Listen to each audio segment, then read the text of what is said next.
আল্লাহ বলতেছে কোথায় ভাগবে তুমি বলো, কোথায় ভাগবে? কবির কথাই সত্য, যদিও নাকি পালাও তুমি আকাশেতে লাগিয়ে সিঁড়ি লাগাও, যদি আকাশে চলে যাও তো আল্লাহ বলে তোমার পাগার কোনো সুযোগ নাই।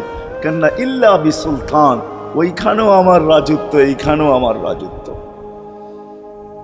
ডাইনো আমার রাজত্ব, বামে আগে পিছে উপরে নিচে সর্বত্র আমার রাজত্ব। আমার রাজত্বের বাহিরে যাওয়ার ক্ষমতা তোমাদের নাই।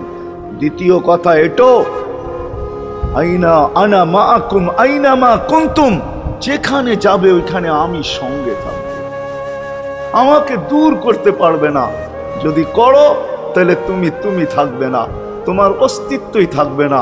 কেন আমাদের ভিতরে আল্লাহ নাই বটে, কিন্তু আল্লাহর একটা পাওয়ার আছে যেটাকে রূহ বলে। কুলির রূহ মিন আমরি রব্বি, আল্লাহর একটা পাওয়ার, একটা সিফত, সবচেয়ে শক্তিশালী পাওয়ার যেটা, ওইটা আমাদের ভিতরে আল্লাহ ঢুকায় রাখছেন, যেটাকে আমরা রূহ বলি। কোরআনের ভাষায় রূহ বলে, বাংলা ভাষায় আত্মা বলে। যেটাকে আমরা আত্মা বলি ওটা আল্লাহর হুকুম ছাড়া কিছু না। আল্লাহ বলে ওটা মনে করে নাও আমি তোমার ভিতরে আছি, কেন এটা আমারই জিনিস। কুলির রূহ মিন আমরি রব্বি, আমাকে পৃথক করলে আর তুমি থাকবে না।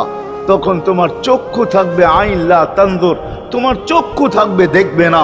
উদুন লা তাসমা, কান থাকবে শুনবে না। লিসান লা তানতিক, জবান থাকবে কিন্তু জিহ্বা থাকবে কিন্তু বলবে না। আকলুন লা তুমাইয়িজ, তোমার মগজ থাকবে ভালো মন্দ বুঝবে না। কলব লা তাতাফাক্কার, দিল থাকবে কিন্তু চিন্তা করার ক্ষমতা তোমার থাকবে না। ইয়াত লা তাফতিশ, হাত থাকবে ধরবে না।